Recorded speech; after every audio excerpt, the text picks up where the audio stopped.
That was fucking disgusting. Hey guys, what's up? Thane TV here.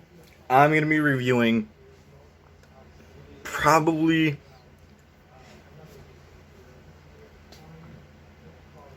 this franchise has no impact on me. I've never seen the original. All I've seen is the sequels. And boy, are they shit. This movie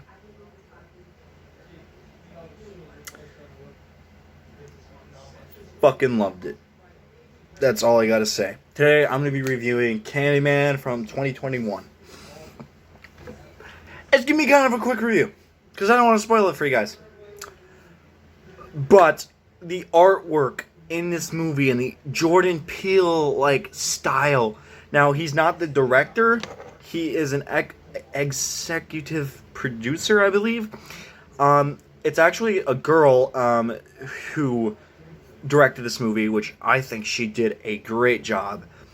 Now, some scenes were confusing for me. I do know most of Candyman's original backstory.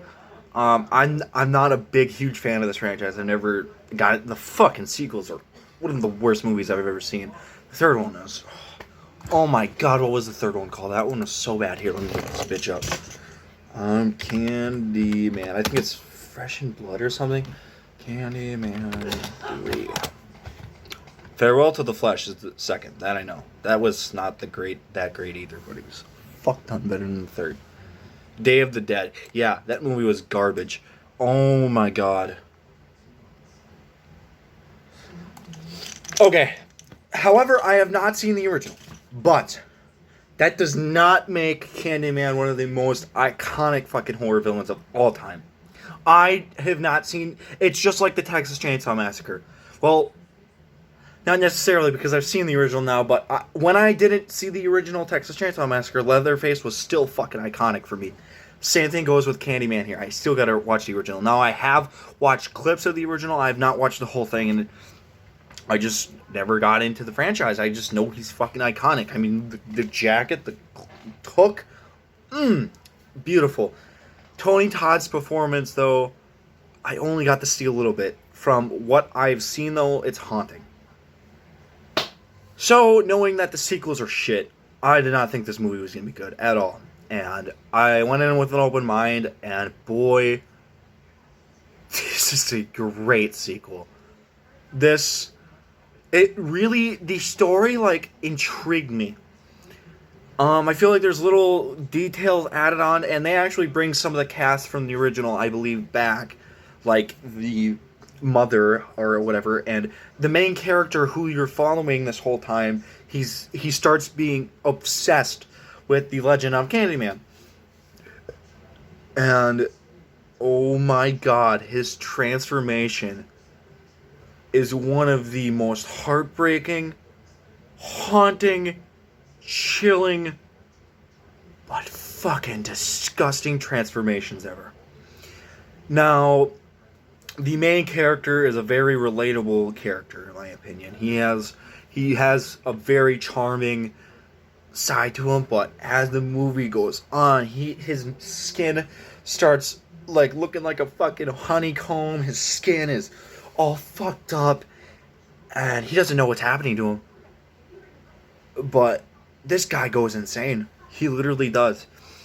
And I really like the addition with the other character. I can't remember her name. Candyman 2021.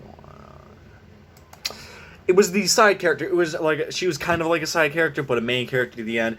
Now, I loved her performance.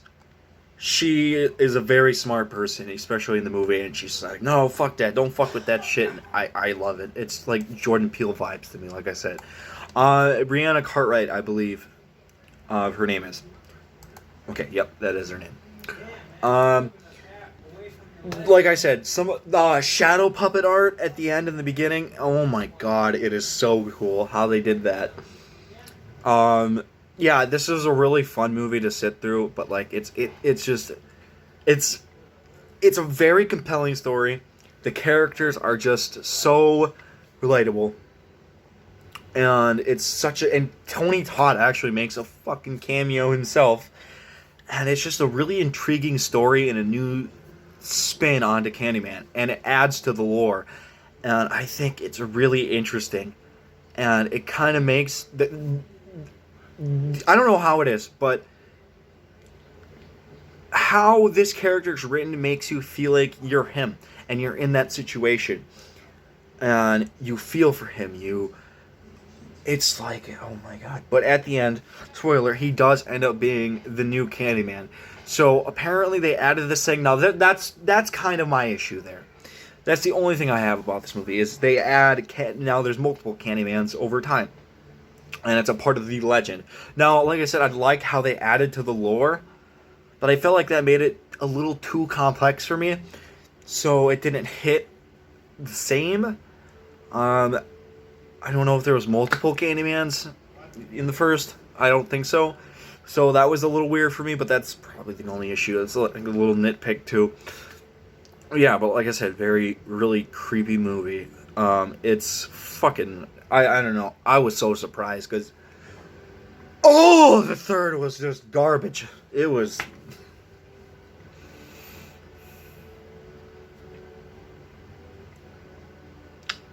It was awful. It was literally one of the worst movies I've ever seen in history, other than Turning Red. But roast that fucking movie in the comments. Otherwise, guys, yeah, this was a pretty good sequel, especially a legacy sequel. And I've seen reviews on it myself, and you know, it kind of seems divided between fans. There are people who don't think it's scary at all, and it's just garbage. And then there's the other half of the fans really like the movie, and I don't think it's scary. I don't think it's scary. So I could agree with the fans, but I do think it's a good movie, and I think it just reels you into the story. You know what I mean? So I give this a watch. Alright, guys. Thank you for listening, and I will see you in the next video. Can you guys guess what the next video is? That's all. That's just a little clue. Peace out.